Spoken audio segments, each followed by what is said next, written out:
Bismillah. Salam alaikum wa rahmatullah wa barakatuh, mes frères et sœurs.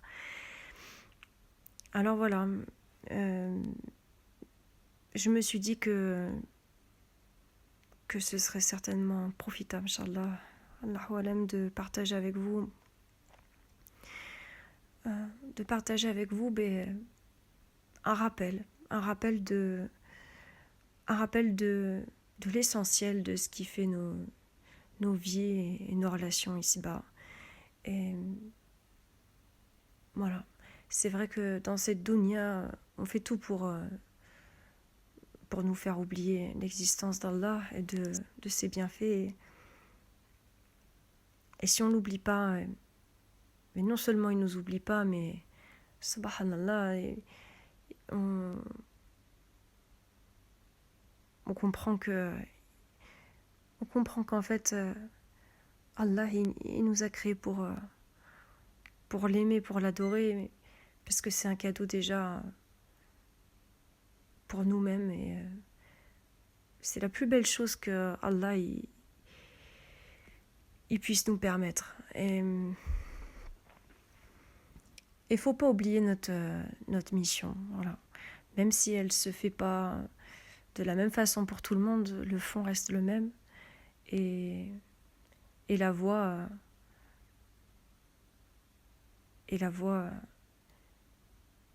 doit être comprise dans sa profondeur et sa justesse.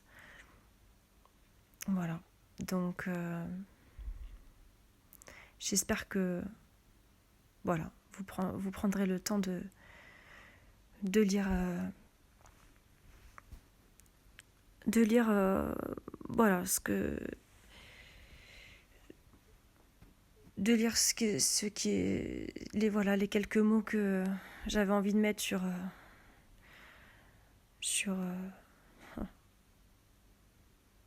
les mots MAUX, on va dire, à combattre. Et voilà, j'espère qu'Allah puisse nous soutenir dans notre quête, dans notre cheminement fillah. Voilà, qu'il puisse nous permettre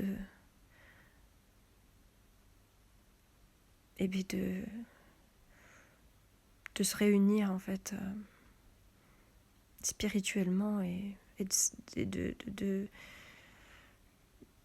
d'harmoniser nos relations et de se battre pour ce qui est juste, et de se réformer, mais de réformer notre rapport au monde, d'arrêter d'accepter ce qui est inacceptable, de faire tout pour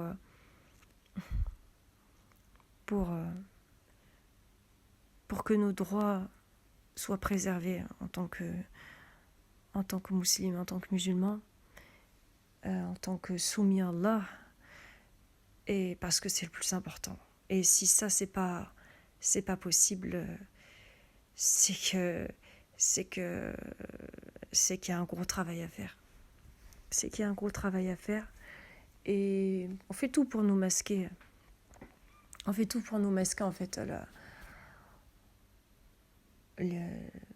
nos devoirs essentiels, en fait. Et voilà, on nous fait croire que ça y est, on va gagner du temps parce qu'on va utiliser leur machine pour gagner du temps, leur pseudo-science qu'ils ont subtilisée, subhanallah, et détournée pour les turpitudes. Et si on s'éloigne pas de ça, mais dans la tête déjà au moins c'est clair, mais aussi physiquement en fait c'est peut-être le plus difficile pour certains, vu la mainmise que, on va dire, l'époque moderne et ses dérives peut avoir sur nous, et dans le conditionnement de nos modes de vie. Et déjà, mais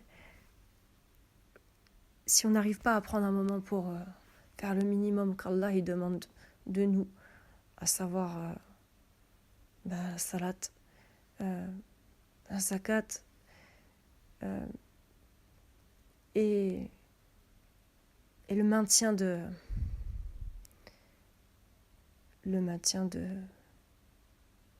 nos droits et nos devoirs en islam. Voilà. Donc ça passe par la pudeur pour les femmes, le voile. Donc le hijab, si le hijab il est pas... C'est-à-dire que si on commence à se plier à leur volonté, c'est la fin. C'est le début de la fin. Et malheureusement, il y a trop de faux plis et je pense qu'il faudra commencer à réécrire une nouvelle page. Une nouvelle page en gardant nos fondamentaux dans le cœur, en fait. Voilà, parce que Allah, il nous a créés et il nous met à l'épreuve. Voilà. Dans une profondeur et une justice et une justesse dont on doit être à la hauteur. Voilà. Et voilà.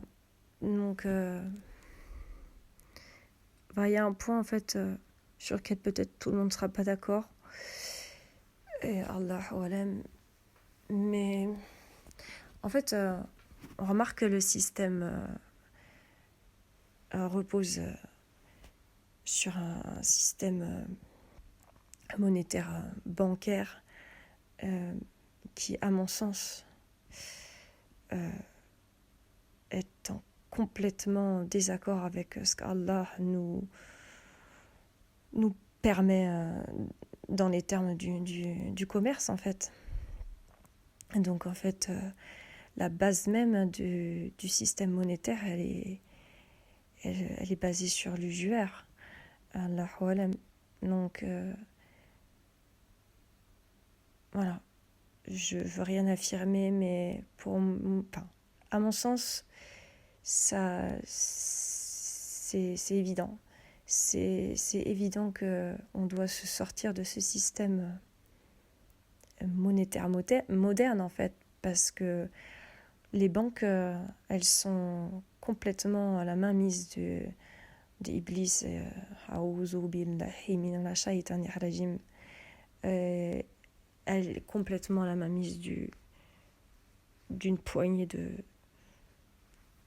corrompus et d'une délégation de marionnettes dans un système dans un système qu'on ne peut plus accepter, en fait.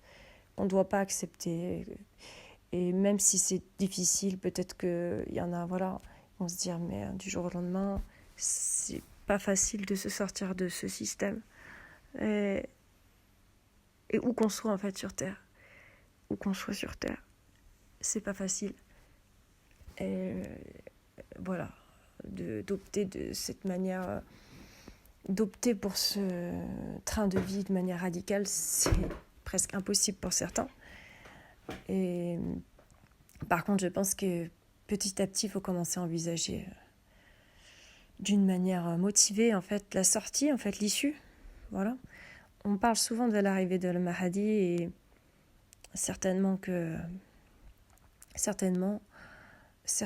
fait, je pense qu'il ne faut pas l'attendre, il faut se réformer, il faut préparer le terrain. Le Mahdi, ça veut dire quand même bien guider, donc en fait, si nous-mêmes, en fait, on se dit qu'on attend quelque chose pour œuvrer dans ce qu'on estime être